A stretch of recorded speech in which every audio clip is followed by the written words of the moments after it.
Welcome to the Town Board meeting, Thursday, October 4th. Please rise and salute the flag.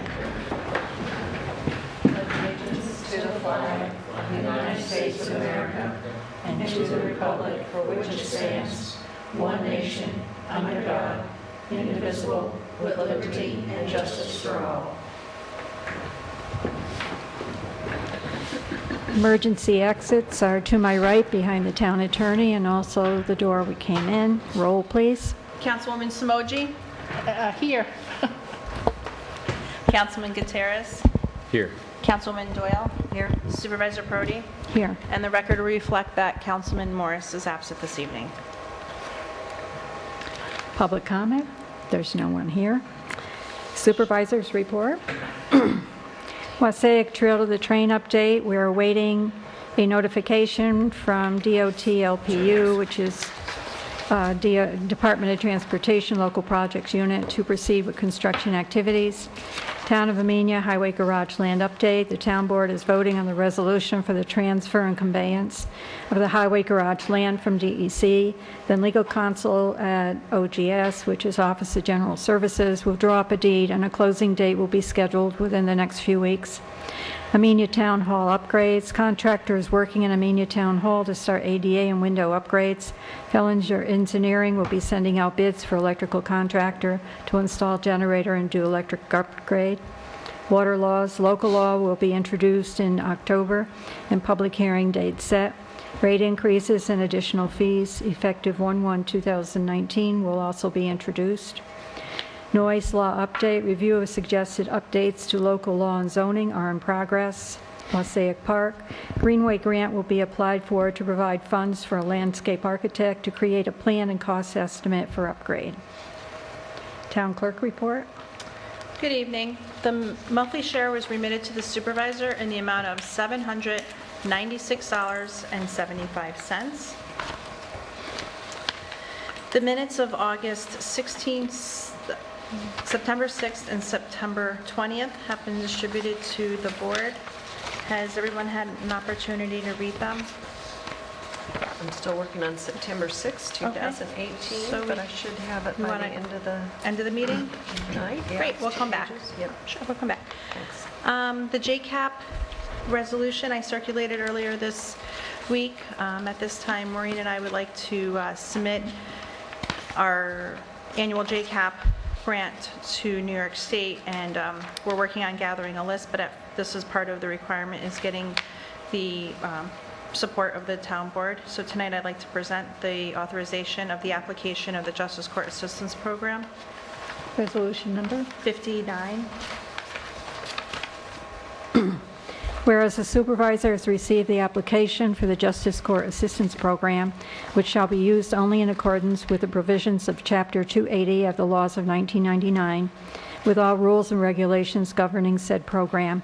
Whereas any goods and services purchased with any Justice Court Assistance Program funds shall be obtained in accordance with acceptable procurement practices established by the Town of Amenia, whereas no funds awarded pursuant to this application shall be used to compensate justices or non-judicial staff or to reduce or otherwise supplant funding provided by the Town of Amenia to its Justice Court.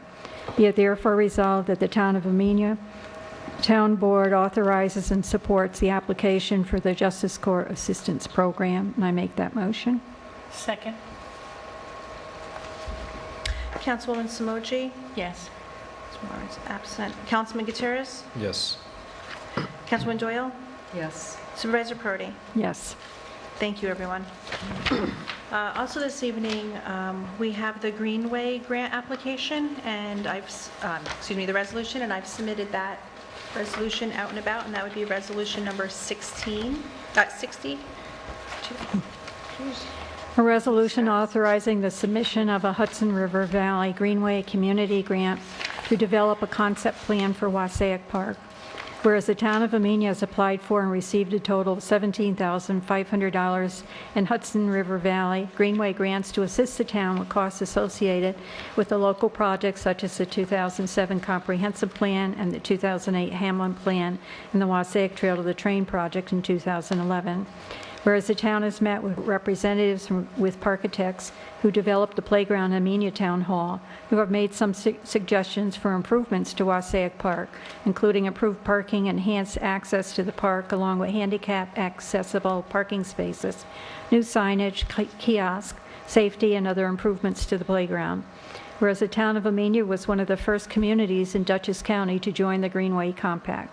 Whereas the Harlem Valley Rail Trail, the Greenway designated trail, will be extending the hamlet of Wassaic as part of the Wassaic Trail to the train project and will eventually connect to Wassaic Park by way of a footpath along the railroad tracks. Whereas the town of Amenia seeks to partner with the Greenway to utilize Greenway grant funding to develop a Wassaic Park concept plan with detailed cost estimates and schematic plans, would seek to use the grant to leverage other New York State and private foundation grants for park improvements envisioned in the plan. Whereas the town intends to use the grant to finance the project and be reimbursed up to 50% of project costs with Greenway funds, and will match grant funds dollar for dollar with in-kind contributions and other in-house planning resources.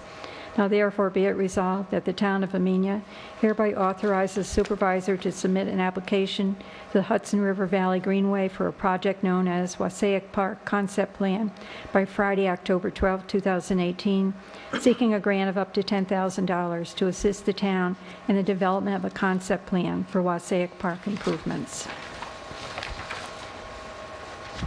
Make that motion. Second. Supervisor Perotti? Yes. Councilman Gutierrez? Yes. Councilman Doyle? Yes. Councilwoman Smoochy? Yes.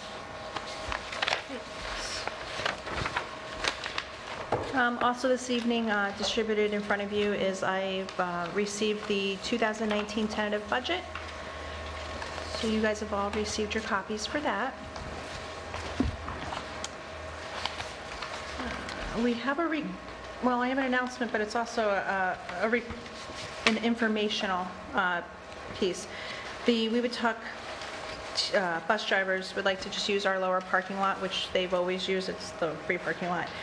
They're doing an event, Stuff the Bus for Carolinas, and they're seeking any types of donations. And then the bus is going to leave on November 9th. And the event that they're looking to do is here October 20th from 10 a.m. to 2 p.m. They're not going to need any access to the building.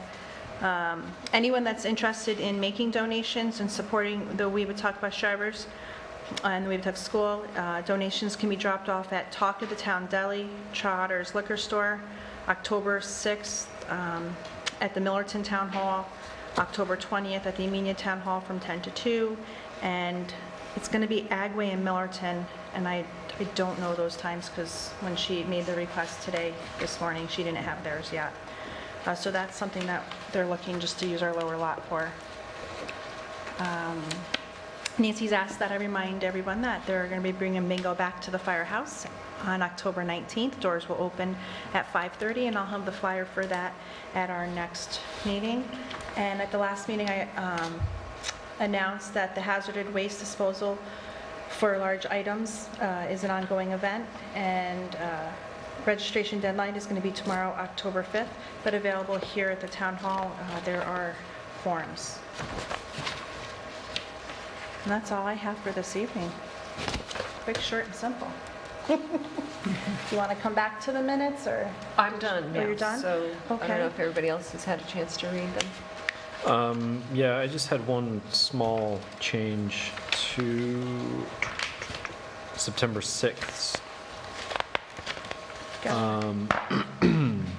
My comments during town board comments were about Optimum Altice. They're no longer called Cablevision. Just Altice. Yeah.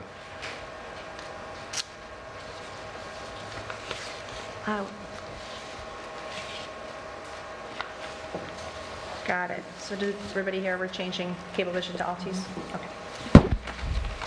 I'll make a motion that we accept the August 16th, 2018 Town Board minutes. Second. As read, as presented. All in favor? Aye. Aye. Any opposed? I'll motion that we approve the September 6. 20th. 6th I thought I just did this. That, oh yeah, September 6, 2018 minutes as presented with the one change of, as noted. Maltese? Yeah. Second. All in favor? Aye. Aye. Any opposed? And September 20th? Make a motion that we approve the September 20th, 2018 minutes as presented. Second. All in favor? Aye. Aye. Any opposed? All right. Thanks, everyone.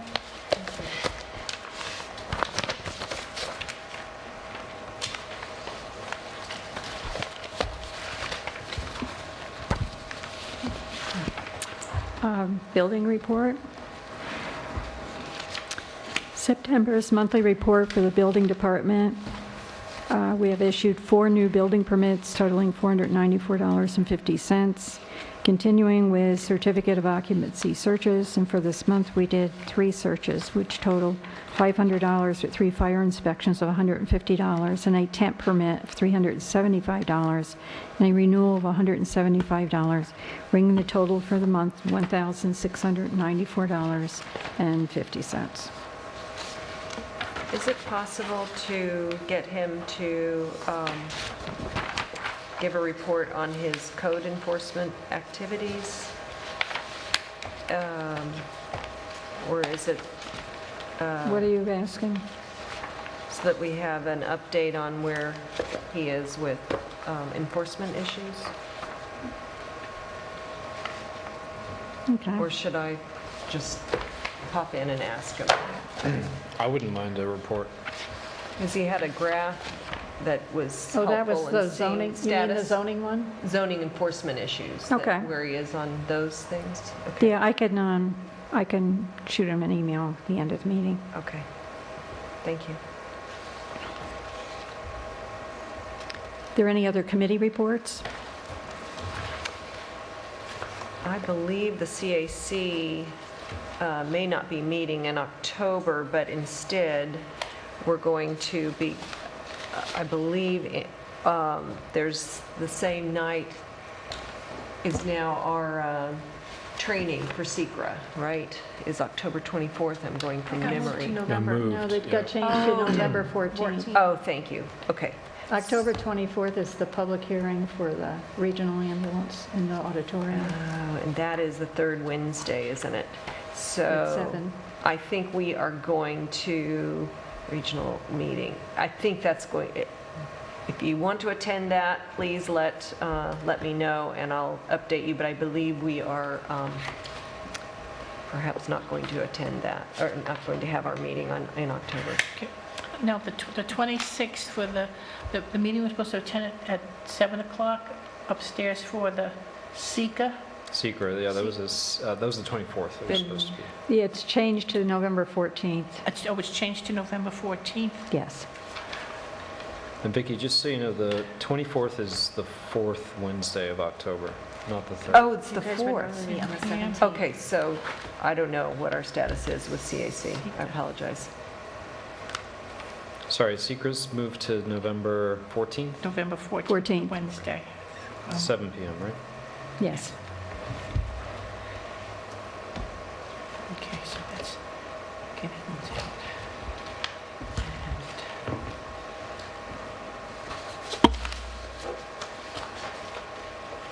Are there any other committee reports? Well, I don't know if you just want to know about stuff I have. You want me to do it now so we don't have to wait for me later? Good. Dawn's saying You're a yes, yes, committee, yes. go ahead.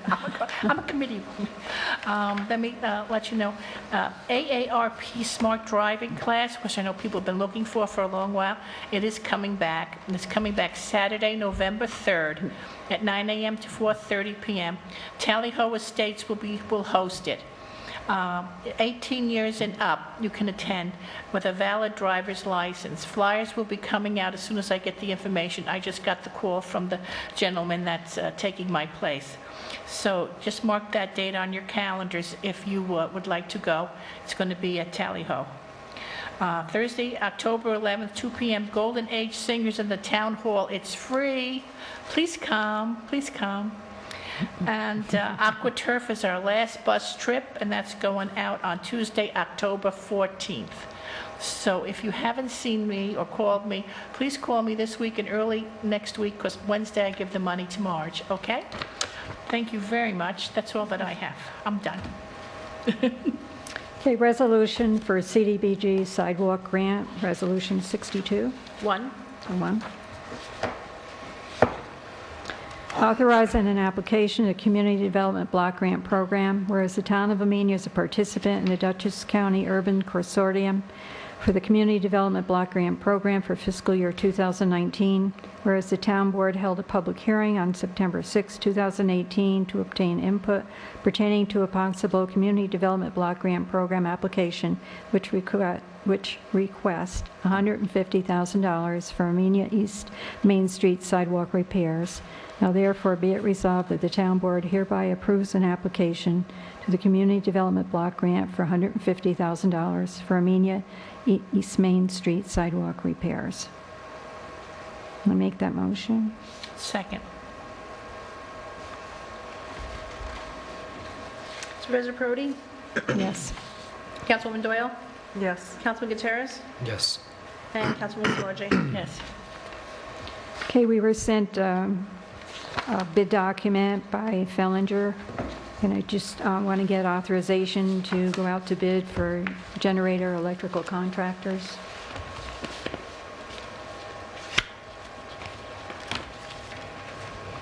So I make a motion to authorize Fellinger Engineering to send out bids for generator electrical contractors for the Amenia Town Hall. I second it.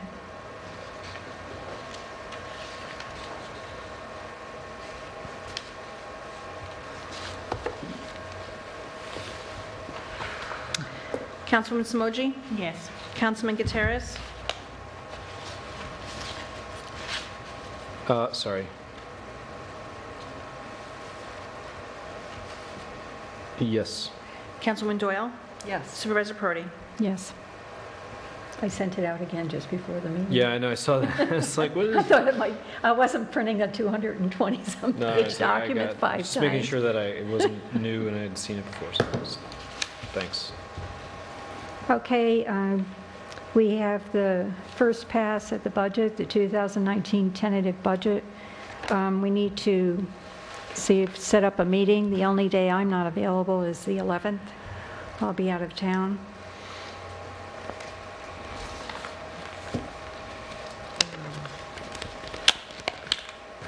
Yeah.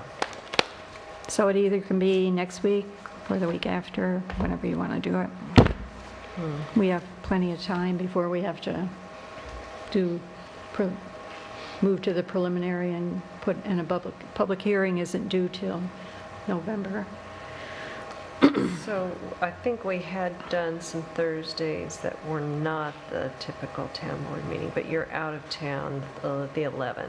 Yeah, I'm not going to be here. Okay, so that won't work. The 18th is our regular town board meeting. Mm-hmm. So I could do Tuesday, October 23rd. That's good for me, too. October 23rd. October 23rd. Does that work for you, Damien? I can make that work, yeah. We probably want to make sure that Jim can do that, but that's fine. What's best for you if you've got to come in specially for this? Maybe we should be working around your schedule, typical schedule? Well, my day job calendar is very blank on that day. So. Oh, So he wants to Jump on that day. start early. I know my boss is watching, but they're requesting an early exit. And what time would you like to meet?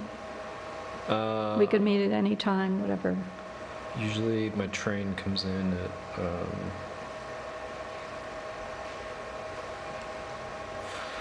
5:30, 5:50.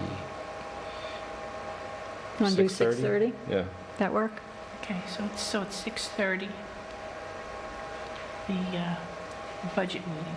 Yeah. Okay. Good, got that, it's done.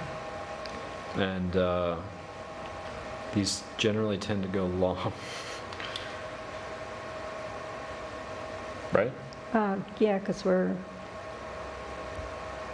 Yeah, we have to go through it all. It takes a long time. I'm saying that.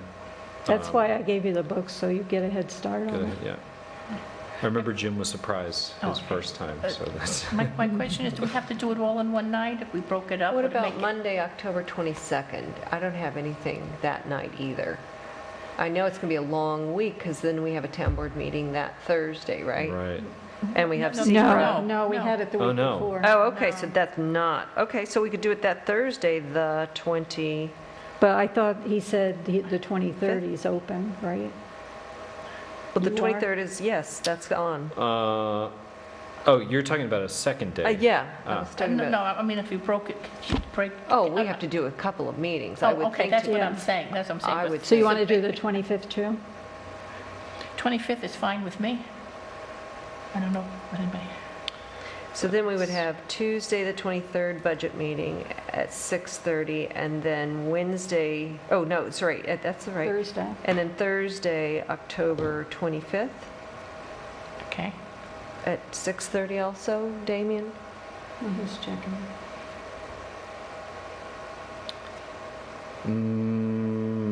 I will Oh, wait a be minute. away. I think I've got the 10 Mile We're River going to watershed. Maine for the weekend. Okay, so you'll be, so the 25th is not good, so Monday, the 22nd? That would work for me better. Monday, the 22nd is probably better because, yeah, we're going to be gone. In addition to Tuesday? Yeah, Monday and then Tuesday. Monday and Tuesday. Let's put them both down and then check with Jim and then see. At 6:30? 6:30, okay. Okay.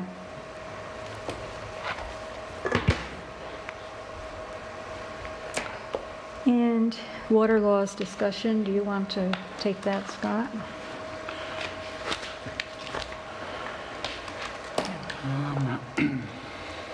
Oh, do I make a schedule for that, or no? What? Am I making a schedule for that, or are we just gonna, you guys? I'm sorry, What, a schedule for that? I think we wanted to, just review them first, and then. we'll see if get those the- days are okay. For a schedule, I'd like to start with town clerk, building, and water for the first day. Just so that, you know, how we Yeah. usually make our schedule out. Okay. Okay. Town clerk, building and water, okay. Did we have to do anything, or did we do it already on this tentative? No, Nope, the you just look at responsibility is it. just to hand it out. Oh, okay. And then you're gonna have your meetings, and the first 3 groups to your meeting are with the town clerk's office, the building department, and the water. So we'll invite them to the Monday meeting. To the Monday meeting, okay. And then we'll continue to work, and I'll work with the supervisor on who's for the next day. Oh, okay, now I understand. Because then I have to call those staff individuals in. Okay, good, And your budget books have all the backup for the numbers in the budget. okay. So it has all the worksheets. I also provide, any backup that I have for that. Okay, And the tax cap information is on inside your front cover. in the front cover, good. Yeah, oh yeah, you showed me that before. Yeah, that's because everybody, this is my first budget meeting here. This is why I appear to be asking a lot of questions then. Well, So you have everybody to can ask a lot of explain everything to me. You'll be putting your pajamas on. yeah, it's, Stay here late. yeah, It's a late night. there's just a lot to it. And actually, not having the meetings, I don't have the new workers' comp numbers anyway. So So the only thing I left in the budget is what we had for last year. okay, You saw Comp Alliance sent their Yeah. proposal. And then Byron is getting more. Okay. okay, So we can look at, decide what we want to do. okay. Sorry, there's usually stuff. Okay, Scott, you're on. So what we have here tonight is a revised version of a draft of a water use law that had been previously drafted by the engineer and the water plant operator. The town doesn't really have a comprehensive water use law, as most communities do, that govern the use and operation of properties within water districts as it pertains to hooking up and repairs and construction and maintenance and things of that nature. So the engineer and the water plant operator prepared a draft of the local law, which will apply to the current Amenia Water District Number 1, plus any extensions to that district, but it also will apply to any future water districts that the town may create for whatever reason in any other portion of the town. So it will not, this isn't just for this particular water district, it's designed to cover any water districts within the town if one ever exists. And a lot of it is, well, after the engineers had prepared it, it was sent to my office and we reviewed it and made some revisions and reformatted it. And this, following that, the water plant operator made some additional minor comments which were all incorporated into this final document. So this is a document that's been vetted by the engineer, the water plant operator, and my office. And it is ready for introduction for a public hearing. The intention is that this local law will become effective as of January 1st. And during this process here, we're going to be introducing a schedule of fees. And one of the important things that was done here was the fee structure was removed from the potential local law so that they can be amended at any time by resolution of the town board. Probably you'll start reviewing those on an annual basis, as opposed to, it's been several years, since many years I think, since some of these rates have been. They've never been. They've never been. Okay, No. So it's an opportunity. I was not involved in the rates, which are not before you tonight for introduction, but those rates were, I believe, based upon the water plant operator's review of similar water districts throughout the county, and he came up with a recommendation. When we do have the public hearing, I would suggest that they would be here for that. They can answer particular questions about some of the technical issues of the water law, as well as the reason for the water rates that they are suggesting. But virtually every community, every municipality that has a water plant and a sewer plant ultimately adopts water use regulations and separate sewer use regulations, so that it governs what can and can't be done within that district, and provides an enforcement mechanism if someone has done something improperly or in violation of the code. So if you're prepared to at least schedule the public hearing, we can do that. Doesn't mean it needs to be adopted the same night as the public hearing. The public hearing can be extended. The local law could be amended. It would have to be relayed on your desk if you want to adopt it following that. But we have 3 months. But this starts the process. It starts the process. We have 3 months is our goal to complete it by the end of the year, so it's effective January 1st. So there's 5 more regularly scheduled meetings between now and the end of the year that we can continue to review this, get some public input, and I think the first important step would be to have the public hearing and have the water plant operator appear, and he and I can take you through, and the public through, the law in its entirety, and answer any questions that the board or the public may have at that point in time. You do have a resolution to introduce the local law. You do have a environmental assessment form. This is going to be considered an unlisted action.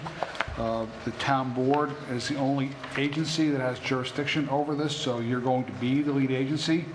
It does not require circulation like the zoning law amendment would require. Ultimately, before you adopt it, we'll review Part 2 and Part 3 of the EAF before its final adoption of the local law itself. The resolution you have here introduces the local law, acknowledges the status of seeker with respect to the local law, schedules a public hearing with a blank date. We'll fill a blank in. You know, we can have it at the next meeting, or we can have it the first meeting in November, depending on what your preference is. And if it's the first meeting in November, we could probably coordinate that with a discussion on the rates and actually have a resolution for that at that time for discussion on those rates. But we're not suggesting any changes to the rates that the water plant operator and the engineer have proposed. Yes, we are. We are? The board is? Yes. Okay. I mean, we're adding, I meant we- we're adding fees that were never, Right. you know, additional fees. But the original price for water for 3 months was $40. Okay. I meant we, from a legal perspective, we're not recommending any changes to whatever it is the board and the water plant operator and the engineer are proposing for those rates. That really is a function of, you know, what the cost to operate that plant is. And really it's not a legal issue. Right. So the board can certainly establish, you know, rates as it sees fit. And you see there's a schedule here dated October 4th. Is this different than what was circulated earlier in the summer by them? Or is this the same? It's the same thing, that, except that the only change is the monthly fee, which was $40. Okay. Okay. So we're, you know, proposing to raise that. I mean, currently, since the inception of the water district, the rates have never been changed. We currently send a minimum amount bill of $40 out for 3 months, which it works out to, well, the current water district customers are paying $3.33 for 1,000 gallons of water, which is lower than any place in the county. And currently, paying $40 a month, it comes to, they pay, you know, like $13.33 a month for their water. If we raise each of the rates up $10, that would go to $16.33 each month. So it would be like a $3 increase. The rates are extremely low, but we don't want to cause any hardship by jacking them up to really what they should be all at once. So we're just looking at putting an incremental change in and leaving it's because the rate we have is $40 for the first 12,000 gallons. And the $5 for each additional, I mean, that $5 for each additional wouldn't change, but I think a way to start incrementally getting us up so that we can cover all the repairs that are sorely needed in the water district. We can, you know, increase the revenue without it being a terrible hardship. So I'm sorry, you said $40 for the first 12,000 gallons and then $5 each for an additional 12,000? 1,000. Yeah, From 1,000. well, okay. yeah, that's what it is now. Right. I just wanted to make But sure. I want to move the 40 to 50. Right. And keep then, the and then $5 the same. each, I think 40 to 50, and then there's one charge there for what, 55? Just the 3 minimum amounts, yeah, $10 to each of them. So the idea of redistributing the cost of operating the district will fall harder on those who use a lot of water, right? And those who are not using much water will see their taxes, you know, their portion of the tax bill for the water district should reduce appropriately, correctly? Is that what that's what our goal is? Well, nothing's going to reduce, it's going to be, Well, the cost of running the district is borne by all of the district right, payers. So if they're not paying it through their fee, their taxes are taking up the slack. right. So if you are not using much water, you should actually even though you're paying more, your slice of the pie should be smaller because other people are taking up and paying for the water that they're using. Is that a correct assessment? There's only, the cost of running the district is a set amount of money, the operating costs. Right. So you say that we've been undercharging, so their taxes would be higher, and their water fees would be very generous, right? They are generous Right, now. right. So you'll have more money from the fees offsetting the taxes that you need to raise. Yeah, I mean, that makes sense, assuming the operating cost stays flat. Right. But Well, assume, right, Well, They're is just an- taking- But it's any not. of the district, But it's not, I Is see. the district an ad valorem district? What? Is it an ad valorem district? Is anyone being assessed for this, or is it strictly strictly, the users. strictly the users? Yeah, strictly Right, users. so they're, there's nothing on the tax bill then for the water district Yes, itself? there is. That's those There is. So- within the district. So it's an ad valorem base, they're getting assessed on the basis of their assessed value. Plus, they're paying Right. the water usage fee, which is billed Thank you. quarterly or whatever. that's true. So but the additional fees raised through the water usage bill would then offset a greater portion of the taxes needed to be raised to pick up the balance. In theory, if you were at a point in time where the district was completely properly funded and self-sufficient, what I think, I believe what's happening here is even if you're maintaining the operation of the district, that you've been unable to establish any kind of reserve to, We do have a reserve fund, so we raised that We in haven't been taxes. adding to it, though. right. We haven't? I thought we've been adding 25,000. I guess we got to a point where we felt that they haven't been using it. Right? I haven't put reserve amounts in the last 3 budgets in order to stay under the cap But and they haven't- use up what we already have in there. A couple of $100,000 in there. No, not now. They don't, because they've been using it for the We've been, repairs. Yeah. there's been a lot of, valves that need to be fixed.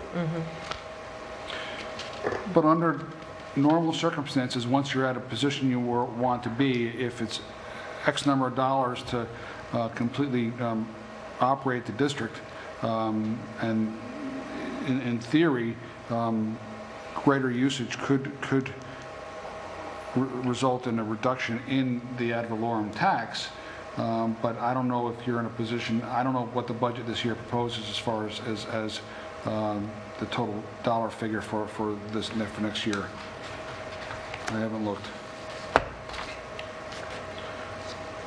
But I don't know right now that you're intending though you're increasing it by $10 for the first 12,000 gallons, you're not proposing to reduce the tax levy for the district as of this year. Is that correct? No. Right. That's correct. So there really wouldn't be an offsetting reduction, at least initially, as these fees are rolled out. So I think what I was trying to say is that the understanding, the goal of increasing the taxes, people will say, so what am I getting for it? So you're saying that it's more commensurate with what the actual costs are. But, obviously, all the people in the water district are taxed for what is needed. Any water district is taxed. but- Appropriately. Appropriately. Right. But, when I looked at other places, for example, Red Hook, there's a minimum fee in addition to paying a per $1,000 fee. So their quarterly bill is $90. So you I mean, think ours it's a is more 40. equitable way of distributing the cost sharing of this Right. system? Okay. Especially since, we haven't raised anything and we have a lot of repairs. And one of the reasons I want to have the water operator come to a budget meeting because there's a substantial increase in that budget. Okay. And then I also asked him for, which is in your budget book, for a list of the repairs made this year and improvements made this year and what's projected for next year, so we have an idea of what we're looking at.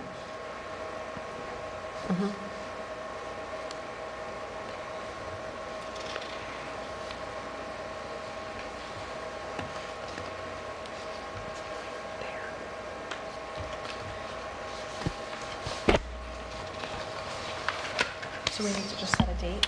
Yeah, so for now, what I think what we should do is introduce it, set the date for the local law. If this is the fee schedule we want to introduce, we can, if we schedule this for November 1st, we can, next week, the next meeting, introduce the fee schedule itself and consolidate them on both, have a public hearing on both. I think the public should participate in the fee question Oh, as well. absolutely. So, Because there's a lot of fees being added because there's a lot of things been done that we've never charged for before. so either we can defer this until next meeting in its entirety, or we can at least introduce this, and then we'll introduce the rates next meeting, and we'll schedule them both for November 1st for public hearing. Yeah, let's introduce it. it. yeah. Okay. Now, do we need to do the seeker form first? You don't have to. You'll be able to sign Part 1 as part of this process here, just by the introduction, which acknowledges the seeker status and that Okay. it's an unlisted action. So just that one resolution will be sufficient. Okay. So we don't have to do anything with that. So just do the resolution then? Correct. Resolution 62? Yes. I'm keeping track. I know, right? Introducing proposed local law number X of the year 2018, Town of Amenia Municipal Water Law. Whereas the Town of Amenia previously purchased the Amenia Water Company, a private water works corporation, and formed what is currently known as Amenia Water District Number 1. Whereas Amenia Water District Number 1 has approximately 300 service connections, serving approximately 1,000 people in the town's hamlet. Whereas in accordance with the provisions of Article 12 of the town law, the town board acts as trustees of the water district and governs its operation. Whereas Amenia Water District Number 1 contracts with a qualified professional to operate and maintain the facilities of the district.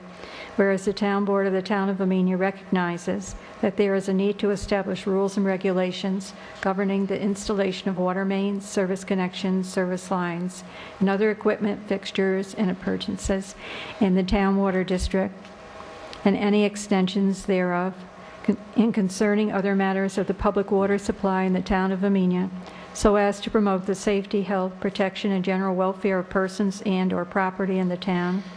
Whereas the town board believes it is in the best interest of the citizens and property owners of the town of Amenia to establish rules and regulations that promote the exercise of due care and diligence in the operation and maintenance of the public water supply system in the town to ensure compliance with the requirements of the New York Department of Health State Sanitary Code and requirements of the Dutchess County Department of Health and the requirements of any other governmental entity having jurisdiction over such matters with respect to drinking water supplies and public water systems, and to prevent pollution and depletion of such water supplies and systems. Whereas the town board has determined that the proposed action is an unlisted action pursuant to Article 8 of the Environmental Conservation Law, pursuant to Part 617 NYCRR, commonly known as seeker. Whereas the town board has determined that the proposed local law is an action for which there are no other involved agencies, and the town board is therefore by default lead agency for this action.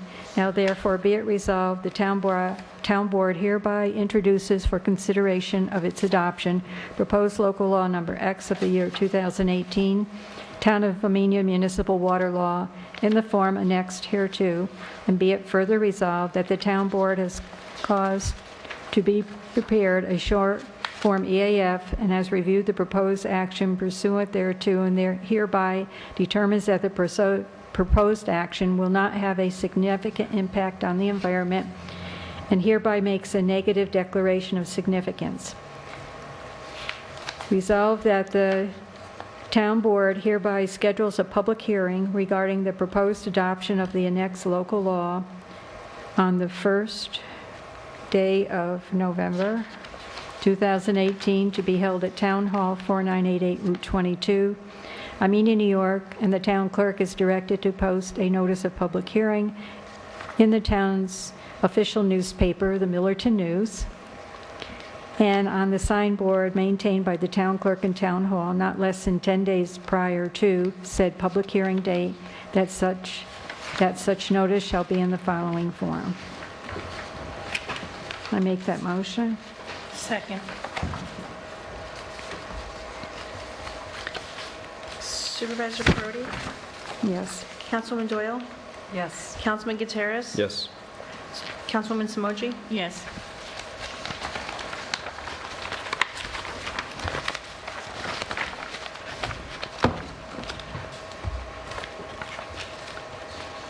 Okay, noise law update discussion.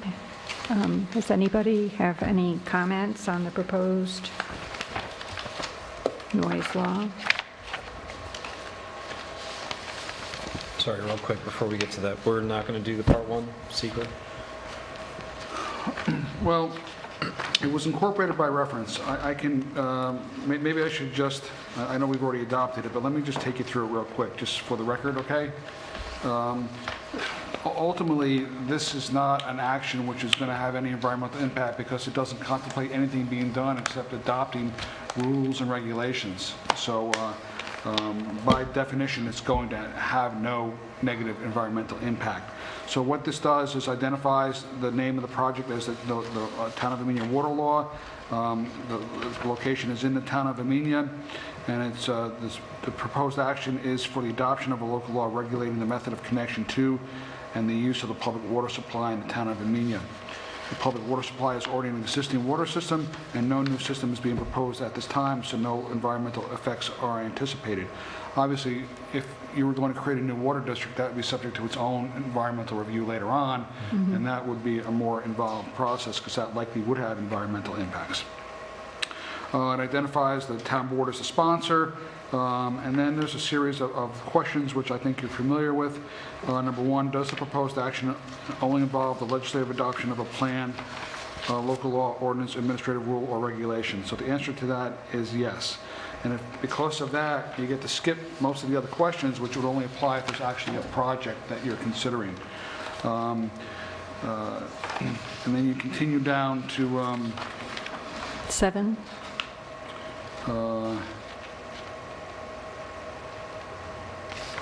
You can actually proceed, in theory, you can proceed to part 2, but there is some information that we felt was appropriate to fill out because some of the information about the district did pop up on the state's EAF map or summary report. So we did answer some additional questions about, is the site listed or join a critical environmental area? And the answer to that is yes.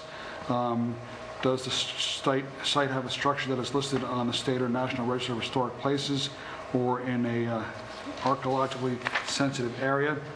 And the answer to that also is yes.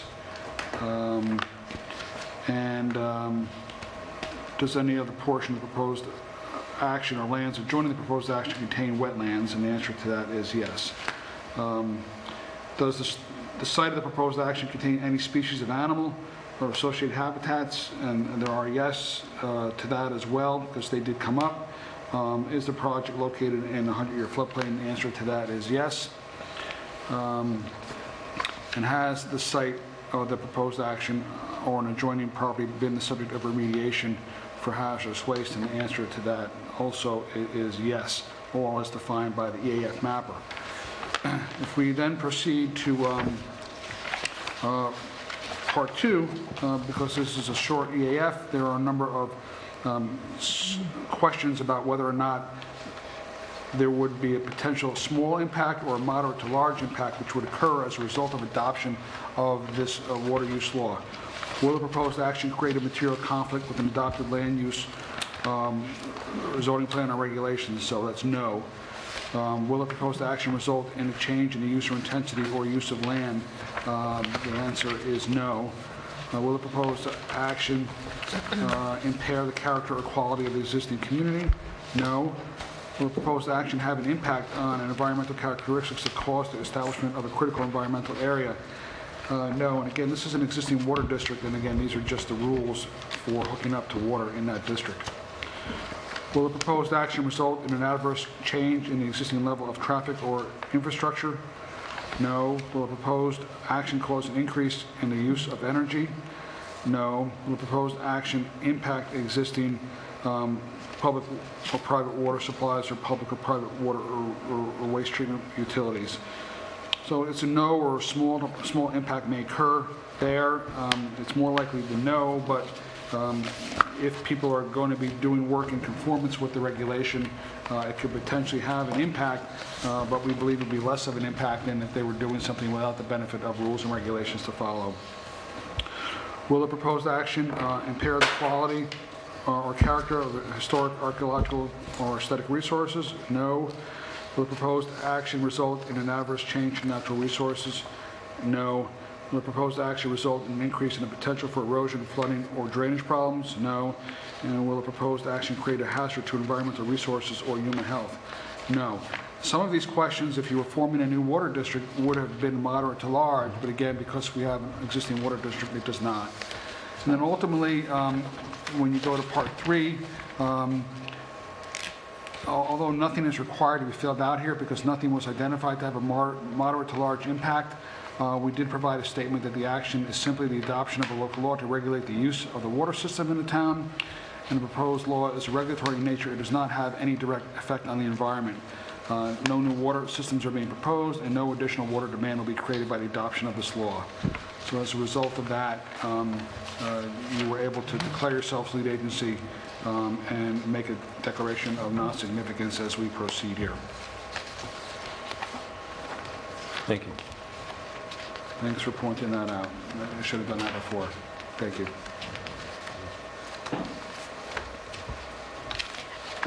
Now for the shore environmental assessment form, can only part 1 be completed?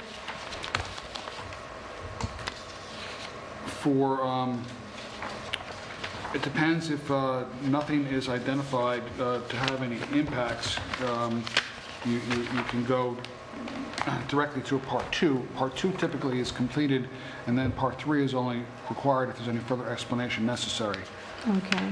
But part 2 would typically be required, and that's usually done, like for instance, on a project with a development, the developer will fill out part 1, the planning board or the town board will fill out part 2. When you're the sponsor, you're filling out part 1 and part 2. But you do need part 2 filled out. Okay. Because I was just looking ahead to the resolution to do a deck on our highway property. And I have shore environmental assessment form part 1, but there's not a part 2. Well, if this is... This is just a transfer of... Right, but does this...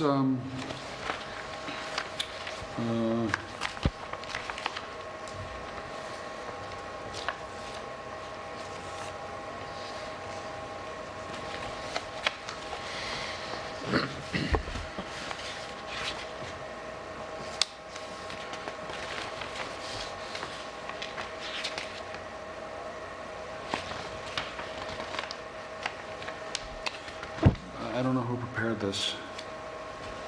Did Dave ever prepared? Mm-hmm.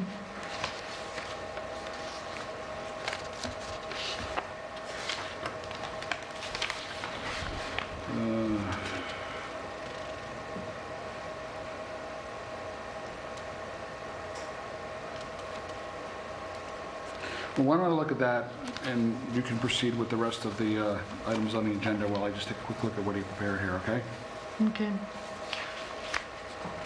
Because I can go up and check, but I didn't see any part 2 that came with that.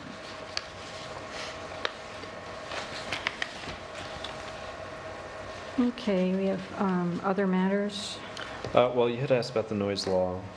Sorry, just to Go go ahead. back to that. And I asked a question. So just on the noise law, I've recently heard from a couple of, as you guys, I'm sure you know, we have 2 gun clubs in the town. Mm-hmm. I've heard from members of one of them and staff of another, and they've expressed some concerns that, you know, their current use may be threatened by changes to the noise law. And given that those are in operation, existing businesses, and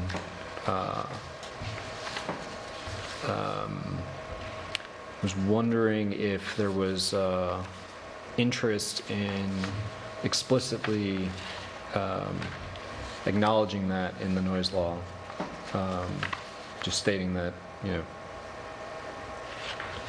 any existing gun clubs, gun ranges that are in operation are clearly are subject to the laws of the town, but would not be threatened, their businesses would not be threatened because of those changes. Why would they, I mean, what changes have we made that suddenly would put more onerous regulations onto them? I personally don't think we're making a ton. I'm just relaying the concerns expressed. I don't think that there's anything that would, I mean, maybe some of the weekend, isn't there weekday? I think if they're not creating unreasonable noise for their neighbors, then they will not be incurring, I mean, our current one says that if you are incurring unreasonable noise for your neighbors, then here's the regulations that would be appropriate, right? So we have ways to enforce it. But if they are currently not creating noises that are irritating to neighbors, then they will continue to be able to enjoy the rights that they've always had, right? I mean, so I don't know, but maybe the legal team that you know has worked on our laws can answer this more definitively. But to me, we haven't imposed anything new that would suddenly, you know, make it unclear whether or not they were grandfathered or not. I think all we're doing is trying to make it more, make a more obvious way of enforcing our existing laws, right? Ones that can be clearly enforced. Yeah, understood.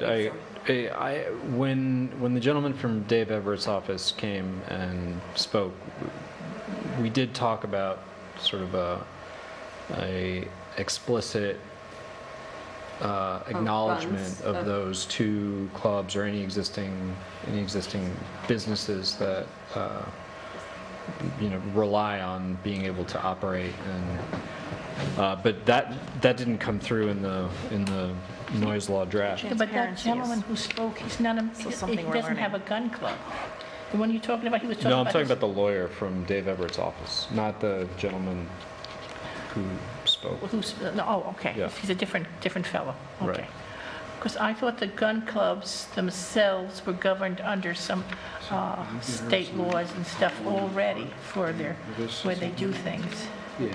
Well, we have our own gun club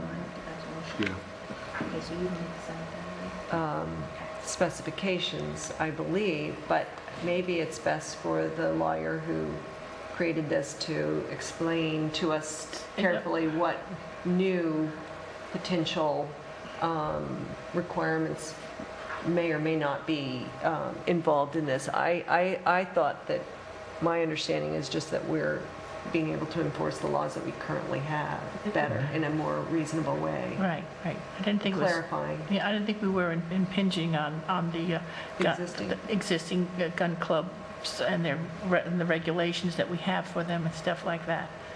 You know, I thought it was, like you say, the laws that we have now, we were just trying to refine them.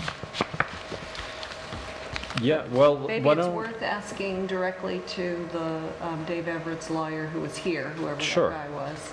I can put the concerns that I heard That would in be writing, and I mean, I agree with you. I don't think that anything that's being proposed would We're not change meaning to- much, yeah. really, No. and don't think it would impact their operations. But I did want to relay those concerns that I'd heard, and I'll reach out to, I don't remember the gentleman's name, the lawyer that was working Either, on it. but he was I'll ask Dave. in our minutes probably. Okay, that's really the only comment I had on. So my comment, I don't, noise from tools, this is number 13 under noisy, blah, blah, blah. Specific acts, blah, blah, blah. Unreasonable noise prohibited, 80-3. Number 13 under that provision, noise from tools, machinery, and heavy equipment in construction, repair, or alteration of property. The creation of any unreasonable noise in connection with the use of domestic or industrial tools, machinery, and equipment of any kind in construction, repair, or alteration of property resulting in loud grinding, hammering, sawing, and similar noise other than on weekdays between 7 a.m. and 9 p.m., except in the case of urgent necessity in the interest of public safety. Unreasonable noise resulting from these activities are expressly prohibited from occurring on weekends or holidays. Noise from tools. See, to me, 7 a.m. seems awfully early, and 9 p.m., I mean, it just seems like a huge window of time, but I assume that this is a part-time, this is construction or alteration of a property, so you've got some work to be done, and I know roofers want to get there at 7 a.m., right? Yes, right. And it's going to be for a moderate amount of time, the roof is going to be finished and on we go, right? So, but 9 p.m., I don't know too many contractors that want to continue working until 9 p.m. But they got these numbers from, these hours from somewhere, but I would think that by 7:30, things ought to be wrapped up and done, and you're eating dinner, and you're done with that noise. I don't know many contractors who want to work until 9 p.m. at night. Yeah, I would agree. If you have your roof off though, and 7 they need to a.m. finish to 7 before p.m.? then. I suppose. I mean, the other option is, or the other side of that is, are you keeping somebody up if you're working before 9? I don't know. Well, if it's 9 o'clock, it's only going to be for the summer, whatever it is, because that's when the sun's up. Right now, sun's down, so as soon as sun is down, any major construction things, they close down. The men close everything down because they're not going to work in the dark unless they're an emergency crew that's out there. And then they're working in the dark and working with floodlights or working with something because it's an emergency operation, so. I don't know about that.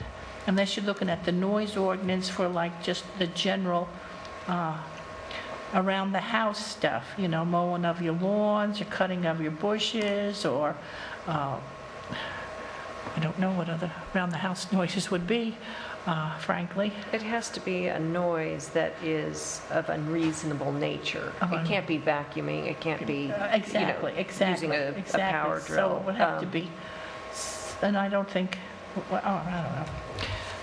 Except in the case of urgent necessity in the interest of public safety. Yeah, that's what it would be.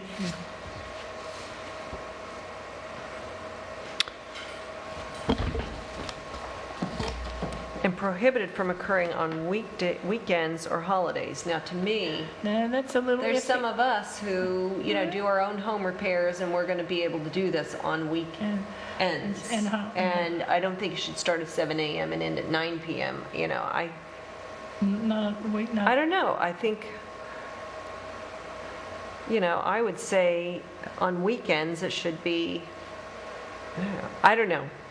They, I guess they're the experts, but, some of us have to do repairs on weekends because that's when we are available to do that. That's true. So I guess I would look for advice from seasoned noise ordinance pros, and I would just ask of him that question as well. Okay, I'm gonna email him. So Okay. 7 to 9. 9 a.m. and no Seems- weekends at all? I mean, that seems excessive during the week. Yes. And And Not, on the weekends. not because what- available at all during the Because, weekends. well, you do have I a mean, maybe- statement there in case of emergency or something like that, because what if a tree Well, falls on? emergencies, of course, If of it course. falls on your roof. All of and it that falls- is that under done that line there? so- if there's an emergency. Yeah. So forget all that. Yeah, Right. so, if it's an emergency and the tree falls on your roof and you have to get a guy up there to take it down, I say guy just because women aren't going to climb on a roof that I know of. So, because I know how we all about these guy-girl stuff. And,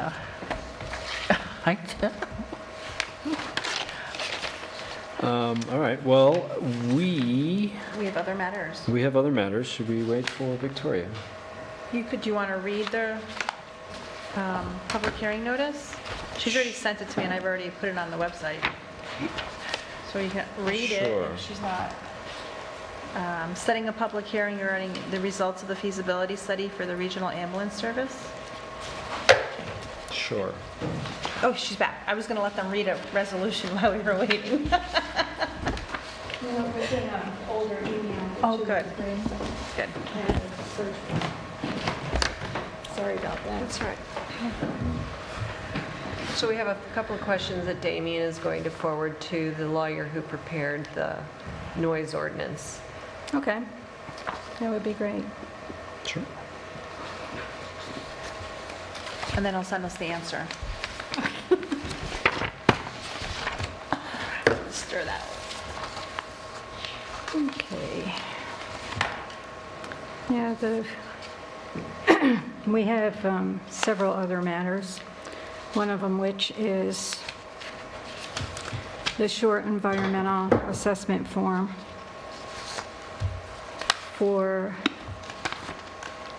the acquisition of the property for the highway garage, and also for the construction of the small pull-off parking area with capacity to serve 4 cars in connection with public rights.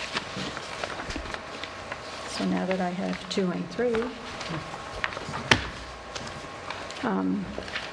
what we need to do is go through. You all have one. Yes. So we have to make sure that that's answered Okay. correctly.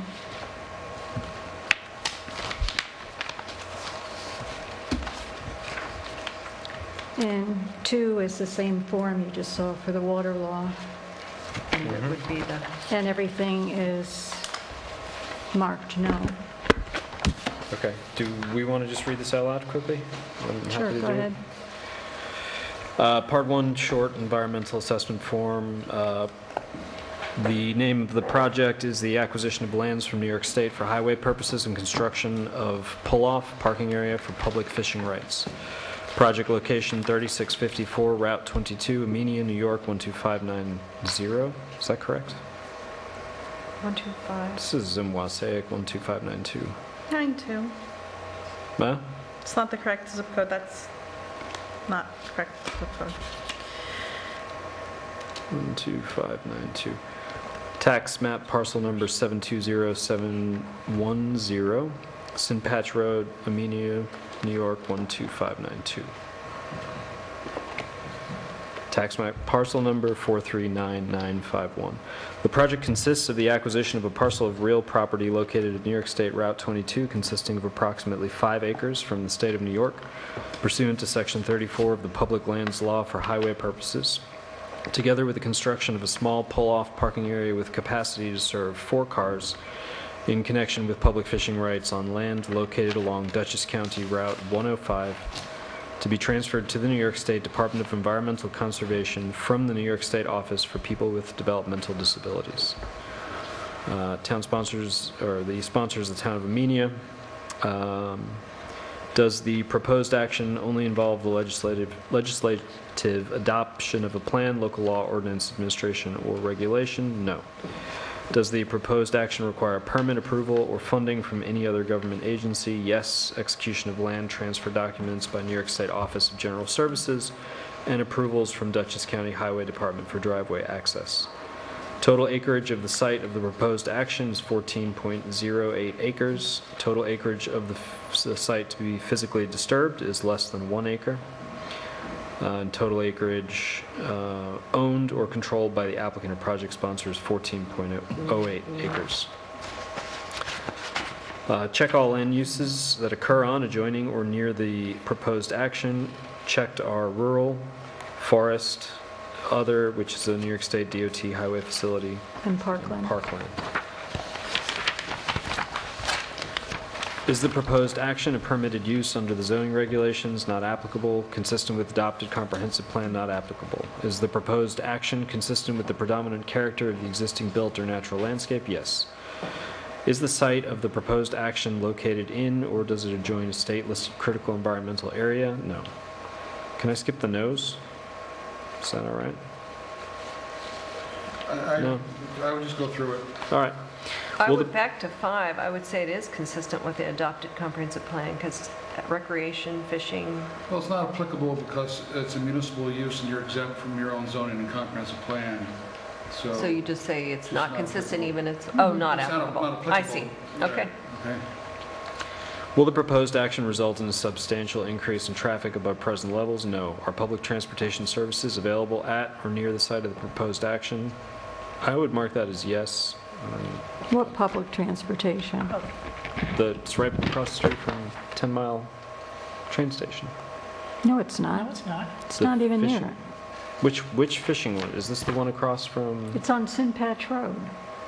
It's across from Castlegate. Yeah.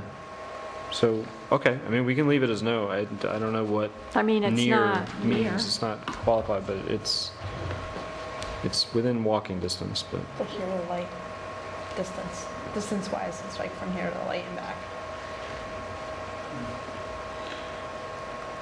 Okay. Are any pedestrian accommodations or bicycle routes available on or near the site of the proposed action? No. Does the proposed action meet or exceed the state energy code requirements? Yes. Will the proposed action connect to an existing public-private water supply? No. Will the proposed action connect to existing wastewater utilities? No. Does the site contain a structure that is listed on either the state or National Register of Historic Places? No. Is the proposed action located in an archaeological sensitive area? Yes. Does any portion of the site of the proposed action or lands adjoining the proposed action contain wetlands or other water bodies regulated by federal, state, or local agency? Yes. Would the proposed action physically alter or encroach into any existing wetland or water body? No. Identify the types of habitats that occur on or are likely to be found on the project site. Checked are agricultural grasslands and wetland. Does the site of the proposed action contain any species of animals or associated habitats listed by the state or federal governments as threatened or endangered? No. Is the project site located in the 100-year floodplain? Yes. Will the proposed action create stormwater discharge either from a point or non-point sources? No. Does the proposed action include construction or other activities that result in the impoundment of water or other liquids? No.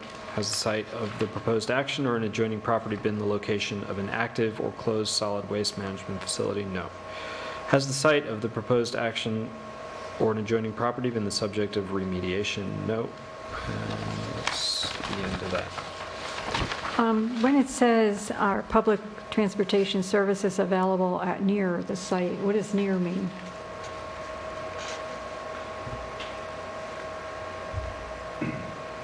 Would someone be able to take public transportation to get to that site? Is there a bus stop?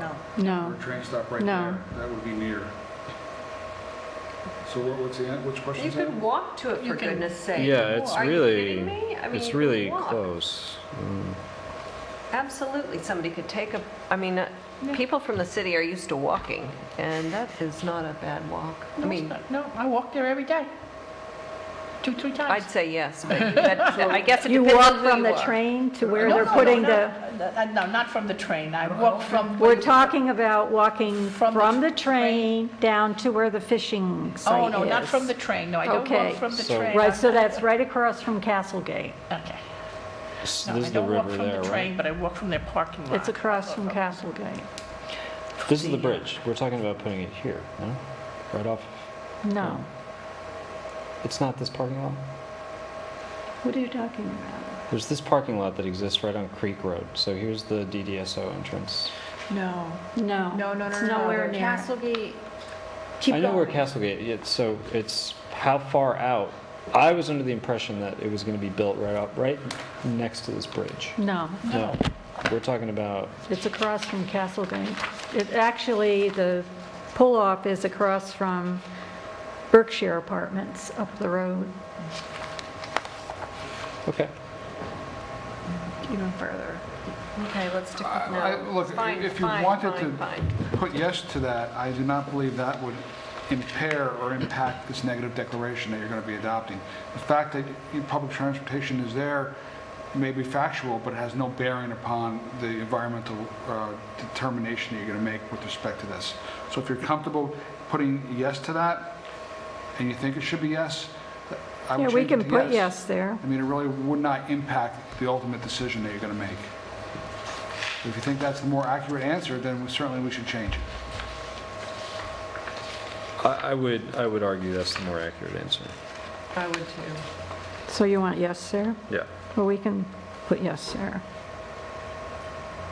I mean, that's the point of going through the form.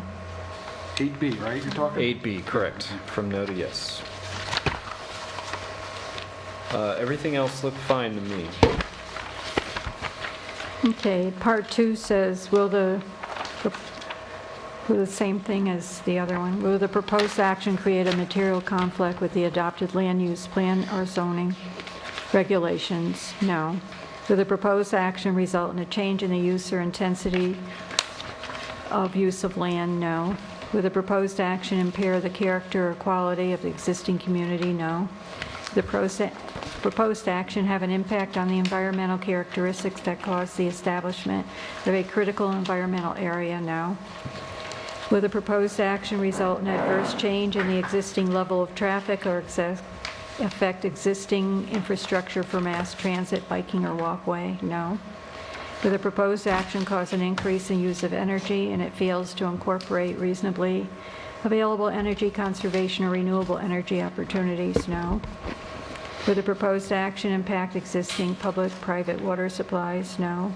Public-private wastewater treatment utilities? No. Will the proposed action impair the character or quality of important historic, archaeological, architectural, or aesthetic resources? No.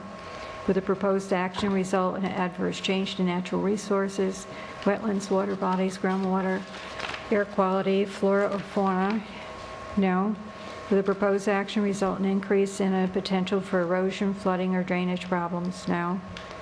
Will the proposed action create a hazard to environmental resources or human health? No. And then part 3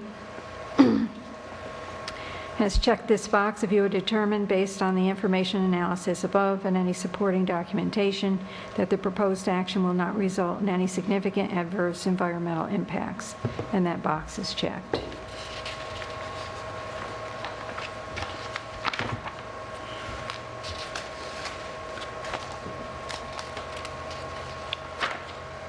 Okay, resolution 64. We got lost, 2. What? 62?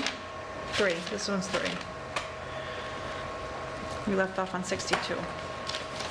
Okay, the next step is to adopt a negative declaration under seeker for the acquisition of land from New York State for highway purposes, excuse me, and construction of a 4-car pull-off parking area.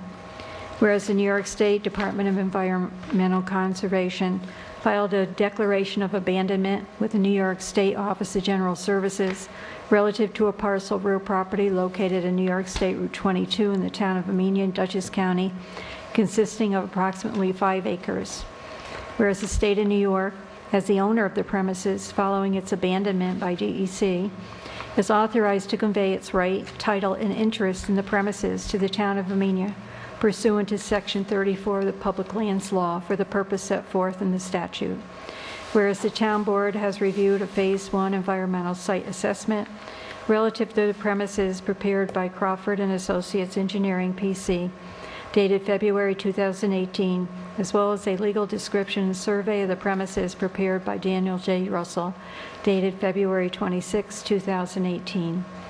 Whereas in connection with the abandonment of the premises by DEC, and the subsequent transfer of the premises to the town by the state, the town intends to construct a small pull-off parking area with capacity to serve 4 cars in connection with public fishing rights on land located along Dutchess County, Route 105, to be transferred to DEC from the New York State Office for People with Developmental Disabilities. Whereas after reviewing Phase 1 and survey documents and completing Part 1 of the SCAF, the Town Board, acting as the lead agency, confirmed that the project is an unlisted action under the State Environmental Quality Review Act and conducted an uncoordinated review. Whereas seeker regulations provide that for an unlisted action, the lead agency making a determination of significance must, 1, consider the action as defined in Section 617.2b and 617.3g of seeker.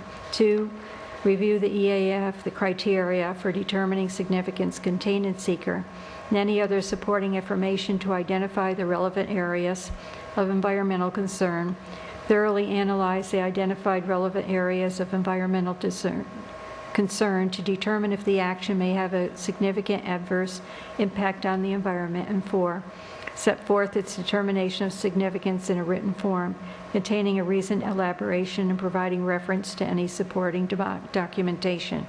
Whereas the seeker regulations also provide that to determine whether a proposed unlisted action may have a significant adverse effect on the environment, the impacts must be reasonably expected to result from the proposed action must be compared against the criteria in Section 617.7C1 of the seeker regulations. Whereas after reviewing Phase 1 and survey documents, completing Parts 1 and 2 of SCAF, and also reviewing the criteria for determining significance set forth under Section 617.7C1 of the seeker regulations, the Town Board determined that no significant adverse environmental impacts will be created by the project. Whereas as required by seeker, the Town Board has prepared a written elaboration as to why the project will have no significant adverse environmental impacts and why the issuance of a negative declaration is appropriate.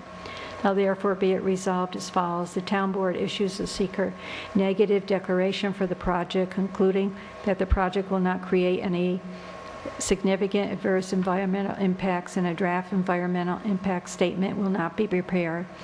The Town Board adopts and incorporates herein by reference the attached written negative declaration for the project under seeker.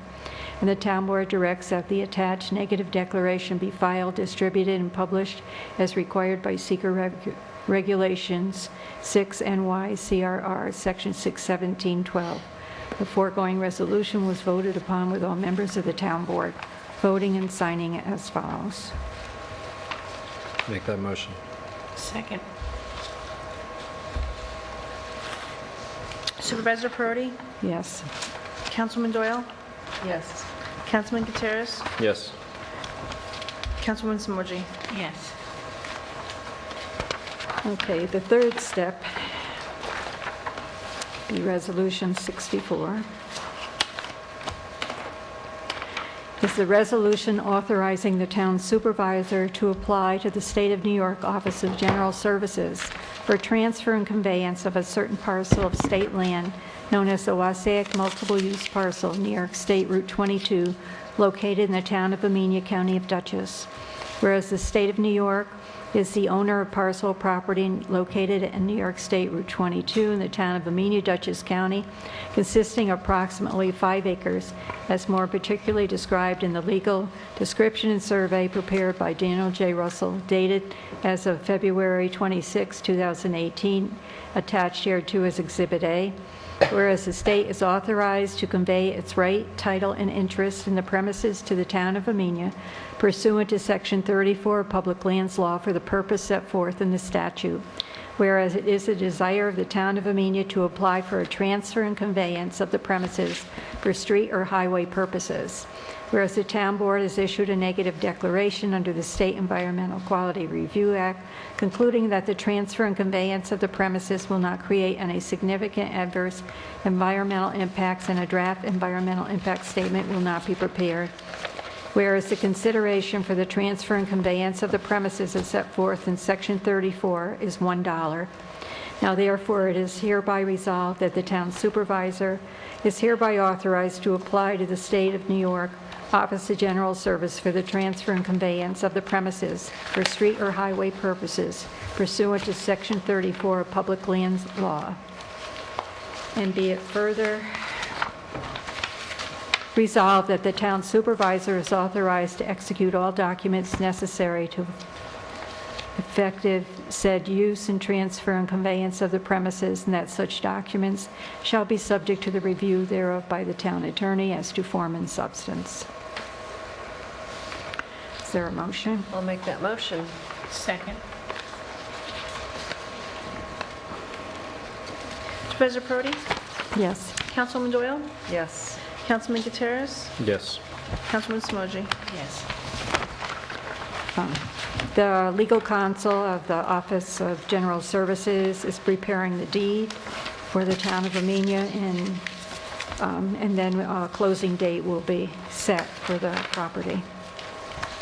Bravo. I would just like to say that this is a monumental chapter for town of Amenia because we've been looking for suitable land since I moved here in 2001 and beyond that. I mean, I'm sure they've been wrestling with this for a long, long time. That and a parcel of land suitable for a sewer. So this is a huge, huge coup that I would like to thank Victoria personally for quietly pursuing, and Dave Everett for providing some free legal advice and ideas, and working very closely with the two government entities to make this happen.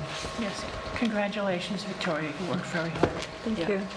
It's a win for all of us. It is a win for all of us. Big win. Okay, we have a few other things in other matters. Did you want to do the local law for amending Chapter 15 Code of Ethics? We can talk about it. Yeah, I mean, I didn't get it to you as soon as I hoped, so if you're not prepared to introduce it tonight, I fully expect that or understand that.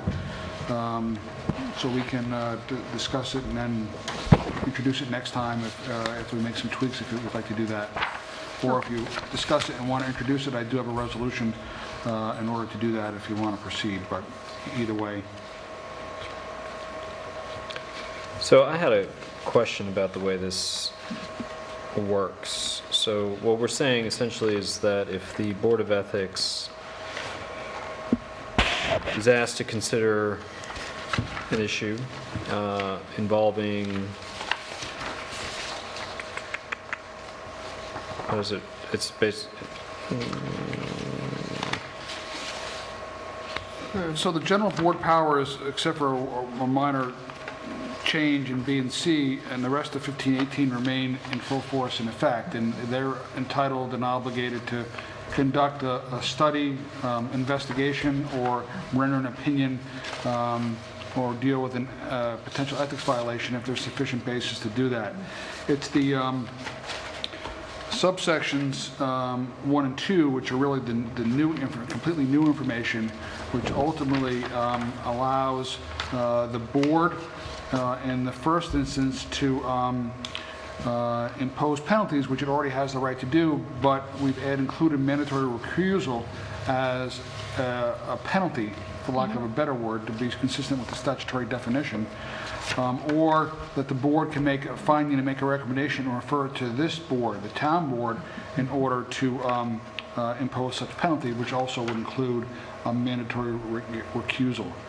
As you recall, the issue is in a situation where the Board of Ethics determined that there is a conflict that's strictly advisory and without a local law which allows them or you to require recusal, there's no obligation for a board member in this situation to recuse themselves.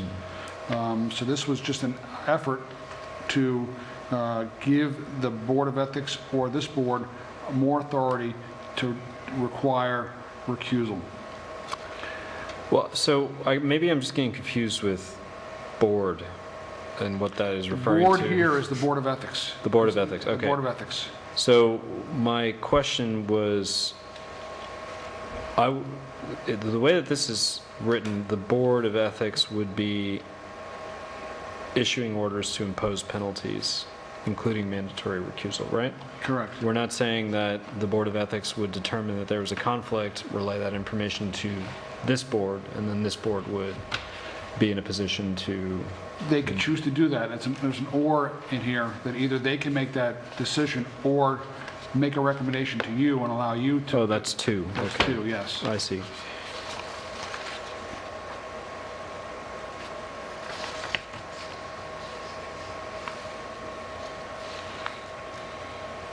And in the event that they determine that there is a conflict but do not make a recommendation for penalties, what happens in that situation?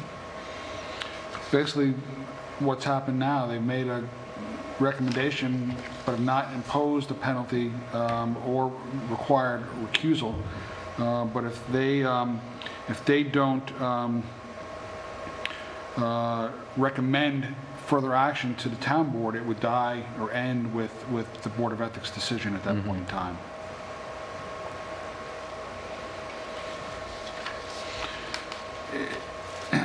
Although, How many towns do? Not many. I was going to say this, because the worry I have, and maybe it's unfounded, but I can imagine that it could happen, is that you have a very serious issue that makes the town divided, and the town board appoints the Board of Ethics. The Board of Ethics has a huge obligation. They can take out your elected official's voice, Well, as in, you know, they and may- they can require them not to vote I'm not on sure. the issues. I'm not sure. I'm sorry.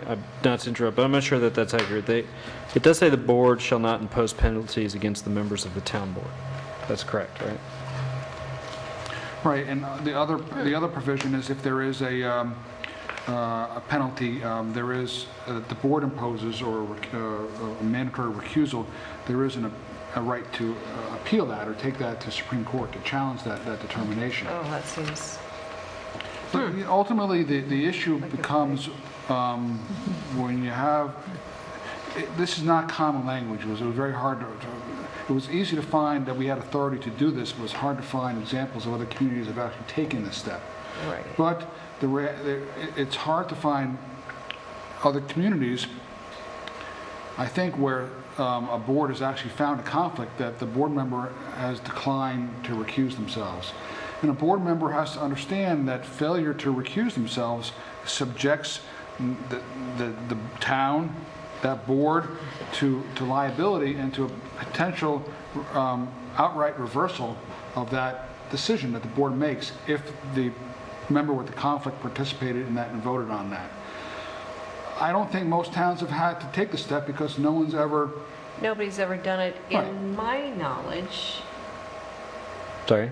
In my limited knowledge, I agreed. I mean, I've never seen anybody not recuse themselves Sure. when presented with a very clear description. The problem I've seen is that some of these rendered decisions aren't clear because it's a vague thing, you know. Do you live 100 feet from the project? Do you live across the, you know, across the block? You know, there's no finite decision, and that puts a lot of responsibility on. So what I've seen, that the advisory opinions that have been rendered are useful in saying, here's the laws, here's other cases in which somebody lived near a mine, let's say, or has written a letter or whatever. They do case law and they lay it all out and they say, you know, it might be not a conflict of interest, but it's a bias. And then they, you know, and they lay out all of the reasons why you may or may not be perceived or have some, you know, reason to recuse yourself. And then that person, you know, is able to respond. You know, they can call them in and talk to them about it and clarify. But I'm telling you, there are 10 ways to Sunday, maybe I'm wrong, to interpret conflict or bias. It's never very clear one way or the other unless there's specific case law that immediately speaks to that issue that you personally have. Right. There are certain clear matters that are set forth by statute where there is a clear conflict. Right. And then there is the ambiguous ones, but that's why you have a board of 5 people trying to decide, reasonably and objectively whether or not there's a conflict. And there are decisions by other entities and other administrative bodies which have determined, particularly similar to the situation which we're all referring to, that there is a conflict and there should be a recusal. But that's not going to solve that particular issue, and we should not be changing our laws based on one anomaly in the history of the town of Amenia. That's true, but we can learn from our experience. And so here's my reason for pursuing this. We have a board of ethics, and their job is to investigate and opine on things. Matters that, as Scott noted, could potentially put the town at great risk. Financial risk, legal liability and the costs associated with defending the town. In the event that we have a situation where there is a determination of a clear conflict and that information is presented to this board, which is the elected representatives of the town people, at that point, with the way things currently stand, there is no mechanism to do anything to defend the town. And so typically, Scott said, if a determination is made and there's clear conflict, then that board member, that town employee would recuse themselves. In the event that there's not, or in the event that they don't, there's nothing that the town can do. We are powerless to defend the town from any potential liability, both financial and legal. So, I look at that and I'm like, well, then why do we even bother having a board of ethics? I realize there's value in what you just described, where you get an opinion and sometimes it's not always clear, but ultimately we, as the town board, have an obligation to do our best to protect the town, and right now we have no mechanism to do that. And so it would ultimately be up to the elected representatives of the town people should a determination to impose any mandatory recusals or any penalties as they're described, that would be up to this board. I'm not so sure the first subsection, which says that the Board of Ethics could sort of make a determination and then impose their own penalties. I'm not sure I like that part. Okay. But if they make a determination and they make a recommendation for recusal, for example, ultimately, we should have the ability as the town board to do what's right to protect the town. That makes sense, I think, because... Okay. So you could avoid number 1 and go straight to number 2, and maybe that's the direction you prefer to go, and maybe you have a greater comfort level with that this board is the one making that decision. I mean, sometimes things are ambiguous, but usually when they're ambiguous, the board is rendering advice to the best they can and not actually recommending or determining if it's ambiguous. They're usually not determining that there's a conflict. In the case at hand, it wasn't ambiguous in their mind, and that's why they recommended recusal. Right. Okay? Right. But if it is ambiguous and they come out with, this is an advisory opinion, these are the things you should consider in making your own decision, well, then it's up to the individual in their own heart and their own mind to decide whether they have a conflict or whether they should proceed. But when the board comes right out and has, there was more than one piece of authority in that opinion, which confirmed what at least I believe, that there was a legitimate conflict, which is gone, unrecognized, But it's not going to solve that issue, right? It's not going to solve that issue, and you can't, create, it's like an ex post facto law. You can't make something. So anybody new that we bring on under this new law would be affected by this decision? Anyone would be affected for any future opinions. It's not whether they were here before the law was in place. It's the conduct being questioned. Okay, I got it. That's I thought maybe they were grandfathered. They'd been appointed under a different set of rules. Okay. No. Okay. So, you know, it is a drastic step, and hopefully you never have to use it, but if it's there and it's a tool that you can use to protect the town, then, you know, look, maybe when we're done with this, I'm going to recommend this to my other towns too, because, but like I said, I've never had someone who's actually either requested an opinion, and this individual did not request the opinion, you know, or be, you know, Well, we confronted with requested the it. opinion. We requested it on, you know, for our behalf, but, you know, but once someone gets that opinion, but even before the opinion was granted, you know, this individual was advised by counsel to that board that they had a conflict and should recuse themselves. So this is going through a number of steps. I think we've learned, you know, a lesson that if we had something more forceful, we could potentially solve that problem. We're not going to fix it now because that problem already exists, and that train has left the station, and they're proceeding with their hearings, and I don't think there's much we can do about that. But we potentially could have this to protect the town in the event of a problem in the future. And you know, would a board, you know, improperly try to use that power? You know, who knows? It's always possible, but that's why there's a relief valve in an extraordinary circumstance for them to appeal to court, and then you have, you know, an arbitrary, capricious, and abuse of discretion type of standard to uphold the determination of that board or to overturn it. Yeah, and keep in mind the steps here. It's like somebody needs to request an opinion from the Board of Ethics. That would be the first step in any before we even got to anything here, right? Somebody, whether it's the individual or the board, this board or department head, right? You know, Right. requesting the town board to do it. So somebody would have to request that. They would have to go through the process. They would have to make a clear determination and recommend some penalty, recommend mandatory recusal. Or At- not. Or not. Or not. Exactly. Right. They, or you know, maybe they don't come to a Decide clear it's not- determination. It's not. It's Been deemed appropriate or whatever. So what maybe I can do then to soften the blow and put the responsibility on this board is to make their ultimate decision on that a recommendation to this board for Yeah. you to decide. I could revise it that way, and if you like, pending the public hearing, I can even submit this to the chairman of that board, which has not I seen think this. he should, yeah. So that they could have some input on this as well. Right. that'd be great. That would be All right. good. I think that comes a little closer to what The we were. intent was. Yeah, what Yeah. our intent was when we were going back and forth on email on you know what. Fair enough. Again, we may never use So we have a lot of this. but- factors to weigh. We have our own legal opinion, we have a separate opinion rendered by the Board of Ethics, and all the other bits of information to weigh in on. Yeah, I mean, look, imagine the town, things continue as they stand, and we don't make any changes. This particular situation happens again. The town gets sued.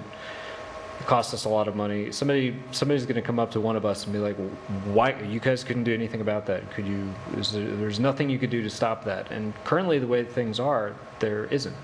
And this is just, you know, the hatchet behind the glass, the fire extinguisher, but it's just, you know, break in case of an emergency. I can't imagine another scenario where we would have to use this under reasonable circumstances, but in the event we're faced with unreasonable circumstances, it makes sense to have.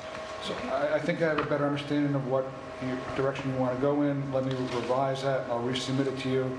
If you think it's okay, we'll submit it to the board, and somewhere along the way, we'll schedule a public hearing for some time in November at this point in time. Great, Okay?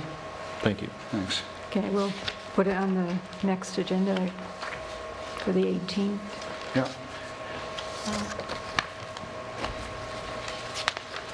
Okay, the other matters is we are going to have a public hearing regarding results of a feasibility study for regional ambulance services. The county and the town of Dover, town of Northeast, and town of Amenia are working together as part of a grant through shared services to study the feasibility of for regional ambulance, of being able to bid ambulance services for 3 towns instead of 1, and realize some economies of scale. And the county hired a consultant to do a study, and he is going to be at this public hearing on October 24th at 7 o'clock in the auditorium. So anyone who is interested in hearing the results of the consultant and see the possibility of this happening is welcome to come. Resolution 65. Yeah. Setting a public hearing regarding the results of a feasibility study for regional ambulance services. Whereas emergency medical care for the sick and injured is an essential service to the residents and visitors of any community. Whereas the towns of Amenia, Dover, and Northeast, and the village of Millerton were awarded funds through the 2017 Dutchess County Municipal Innovation Grant Program to evaluate current operations and make recommendations relative to contracting out separately for ambulance services versus joining forces to collaborate on a regional delivery of service. Whereas the towns of Amenia, Dover, Northeast, the village of Millerton had an ambulance service feasibility study conducted by CRG Incorporated. Whereas the town board of the town of Amenia believes it is in the best interest of the town, its residents, and other involved municipalities to conduct a public hearing to introduce the results of the ambulance service feasibility study and to address any questions or concerns with respect to the results of said study. Now therefore be it resolved that a public hearing regarding the results of the ambulance services feasibility study will be held on the 24th day of October 2018 at 7 p.m. The Town Hall located at 4988 Route 22, Amenia, New York, 12501. Be it further resolved that the town clerk shall post and publish a notice of public hearing as required by law. I make that motion. Second.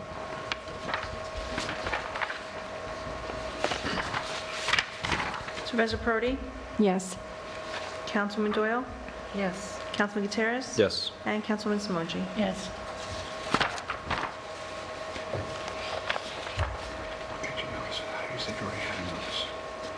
That's what she's using as the notice, or we have the notice. And I've already sent the town clerk the wording for the public hearing. Great. The consultant actually sent it to me, and I sent it to the town clerk. Okay, resolution number 66, authorizing disposal of surplus equipment. Whereas the town of Amenia Building Inspector Code Enforcement Officer has a Dell Optiplex 990 laptop computer, service tag 9MQFMS1, that is old, obsolete, and no longer needed. Whereas computing devices such as computers and laptops contain stored data and licensed software that are at risk of unauthorized use and should be disposed of in an environmentally and fiscally responsible manner that ensures the safeguarding of the sensitive data and licensed software. Whereas Business Automation Services is an IT support specialist with the necessary qualifications to dispose of computing devices such as computers and laptops properly, so as to safeguard the sensitive data and licensed software from unauthorized use. Now therefore be it resolved that the town board of the town of Amenia hereby declares the aforementioned laptop computer to be surplus equipment and authorizes the disposal of said laptop computer to Business Automation Services for proper disposal so as to safeguard the sensitive data and licensed software from unauthorized use. And I make that motion. Second. Supervisor Prodi? Yes. Councilman Doyle? Yes. Councilwoman Doyle, Councilman Gutierrez, Yes. Councilman Morris, and Councilwoman Simoji. Yes. Thanks. Okay, are there any town board comments? I have a stupid question. Why do we do this? Why do we do resolutions to authorize disposal of? Because it belongs to the town and it's part of the inventory. So to get it off the inventory, we have to... Yes. I thought it might have something to do with the fact that it was a computer and it had sensitive data on there or something. Or Well, all of the above, all of it, okay. but it is part of our inventory. Learn something new every day. Can I just go back and address something with Resolution 65? Does the town board expect to be at this public hearing? You're not required to be there, but are you planning on going to this public hearing? How many of us will be there? So my concern is whether, just for safety purposes, we should schedule that as a special meeting as well, because the majority of the board likely will be there. Even though you're not going to be taking any action, technically you're conducting business by seeking public input on the subject. Okay. So I'd rather not avoid an issue with the open meetings law, and why don't we just declare that to be a special meeting? Okay, I can so- advertise that. Okay. We can go back actually and amend Resolution 65 to include a resolve that this be considered a special meeting as well, and that way it'll cover that. Well, we can do that now, We can do that now. Okay, well, what do you think? I think we should do that. Or you can do a separate, motion to do that, but why don't we just roll it into this, that way it's clean, and I'll add it in. I should have done that before. Okay.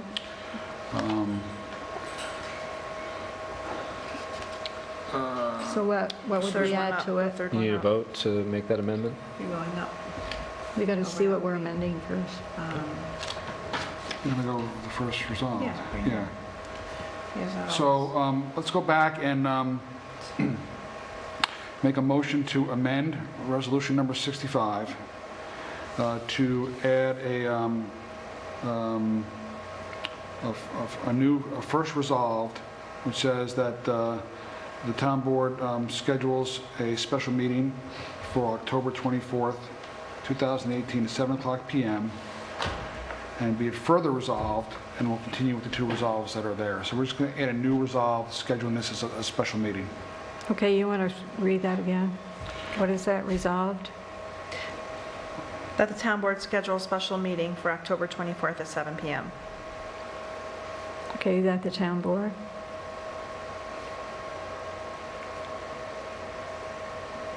I make a motion to amend Resolution number 65 to add resolve that the town board will schedule a special meeting Schedules a public on special meeting for October 24th. on October 24th at 7 p.m.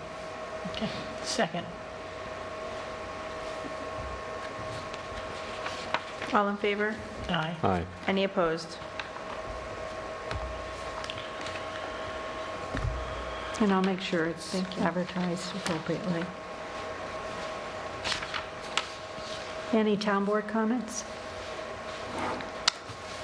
Go ahead. No, I don't have any. I was going to make Okay. the Jim Morris comment. Oh, she's in his seat. She's almost Not quite. Get our public comment first. Yeah, we have executive session, don't we? Yes, I just didn't know if we were ready for it yet. I was going to make a few announcements. So Thursday, 5:30 to 6:30 was line dancing, and Tuesday, 6 to 9 p.m. at the Weebatuck Middle School is adult volleyball. Elf the Musical is meeting on Saturdays and some Wednesdays here doing rehearsals, and they're doing a great job. Sounds like things are going well. Sunday is cheerleading for young students here in the gym. And this Friday, is that tomorrow, is October 5th is Energy Efficiency Day. And I didn't realize it, and maybe others haven't either, that if you qualify for, if you're eligible for SNAP, HEAP, HEAP, or WIC, income eligible for those programs, you may automatically be eligible for no-cost energy efficiency upgrades through Empower New York. You can go to Cornell Cooperative Extension, Dutchess County, right there on 44 and 82, right there in Millbrook, and they have people who can help you find out what you might be eligible for low-cost or no-cost improvements to your home for energy efficiency. So if you haven't done so yet, a energy efficiency audit is your first step. That's free from NYSERDA, and you can go online and do that, and I did sign up for that, and we'll see how long it takes them to get back to me. But if you go online to Cornell Cooperative Extension, you can, Dutchess County, you can get more information about what you might qualify for free for energy efficiencies upgrades. I think that, I had something else. Indian Rock Schoolhouse Annual Picnic and Community Day is Saturday, October 6th, and it's 10 to 2, free hot dogs and drinks for children under 10 and under, and there'll be activities, live crafts, music, and the Amenia Lions Club Chicken Barbecue serving will begin at 11:30. Hopefully everybody will turn up for this wonderful event, and I want to say that I'll be in Victoria's absence giving a 5-minute welcome, and I'd like to say that the whole town board supports wholeheartedly their efforts to restore and make accessible to residents and students this important part of Amenia's history. They've done a great job restoring the Indian Rock Schoolhouse and making the picnic pavilion available and the grounds available for this big community day. So come out and stop by and see your neighbors and enjoy the history that they've preserved. Right. That's all I have. And I will make the Jim Morris motion that he's shaking your head, no? Well, if someone wants to go to executive session, We need to go. I can't do that We yet. have to make a Make a motion motion to To go to- go. oh, okay, I adjourn. can't do Jim yet. Not I'll yet, make a motion after. to go to the executive session. Well, is the purpose Second? as you stated on the agenda? Yes. So you have to read it, Michelle. The Do you have the agenda. agenda? It's medical, financial credit, or employment history of a Thank you for particular sharing. person or corporation Oh, she's related to reading. appointment, promotion, demotion, discipline, or removal. And that's pursuant to Public Officers Law, Section 105(1)F.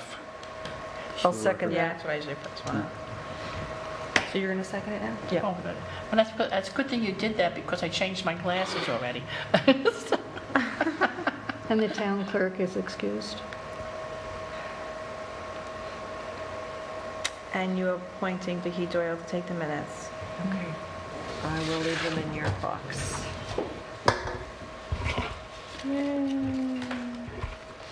All in favor? Aye. Any opposed?